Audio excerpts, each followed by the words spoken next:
Ikatlong kabanata. Ang tunay na pagiging matuwid. Ngayon mga kapatid, magalak kayo sa Panginoon. Hindi ako magsasawang sabihin ito ng paulit-ulit, dahil para ito sa kabutihan ninyo.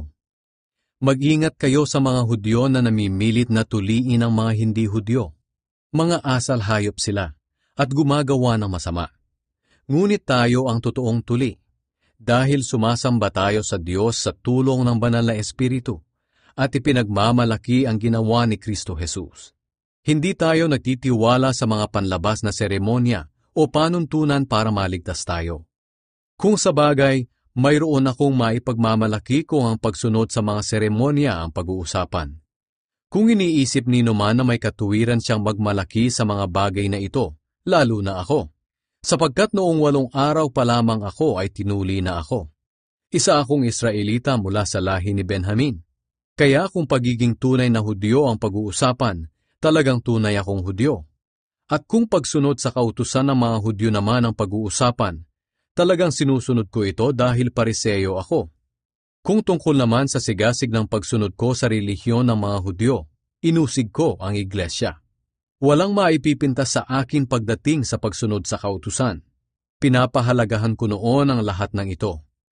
Pero ngayon, itinuturing ko na itong walang halaga dahil kay Kristo. At hindi lang iyan. Para sa akin, ang lahat ng bagay ay walang halaga kung ihahambing sa pagkakakilala ko kay Kristo Jesus na aking Panginoon. Itinuring ko na parang basura ang lahat ng bagay, makamtan lang si Kristo. At ako na may maging Kanya. Hindi na ako nagtitiwala na ako'y magiging matuwid sa pamamagitan ng pagsunod sa kautusan, kundi sa pananampalataya kay Kristo. Ang pagiging matuwid ko ay kaloob sa akin ng Diyos nang sumampalataya ako kay Kristo. Nais ko ngayon na higit pang makilala si Kristo, maranasan ang kapangyarihan ng muli niyang pagkabuhay, makabahagi sa mga paghihirap niya at matulad sa Kanya sa kamatayan niya. Sa ganoon mabubuhay akong muli. Hari nawa. Magpatuloy hanggang makamtan ang gantimpala. Hindi ko sinasabing nakamtan ko na ang lahat o kaya'y naging ganap na ako. Sa halip patuloy akong nagsusumikap para makamtan iyon, dahil ito ang layunin ni Kristo Jesus nang tawagin niya ako. Mga kapatid, hindi ko sinasabing naabot ko na ang ganap na buhay. Ngunit ito ang ginagawa ko ngayon. Kinakalimutan ko na ang nakaraan at pinagsisikapan kong makamtan ang nasa hinaharap. Tulad ng isang manlalaro, nagpapatuloy ako hanggang makamtan ko ang gantimpala na walang hiba kundi ang pagtawag sa akin ng Diyos na makapamuhay sa langit sa pamamagitan ni Kristo Jesus. Tayong malalago sa pananampalataya ay magkaroon sana ng ganitong kaisipan. Pero kung hindi ganito ang pag-iisip nyo, ipapaunawa ito sa inyo ng Diyos. Ang mahalaga ay patuloy nating sinusunod ang mga katotohanang natutunan na natin.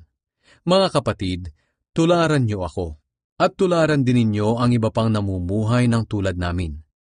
Sapagkat maraming namumuhay na salungat sa aral tungkol sa kamatayan ni Kristo sa krus. Ilang ulit ko nang sinabi sa inyo ang tungkol sa kanila, at naluluha akong ipaalala ulit ito sa inyo ngayon.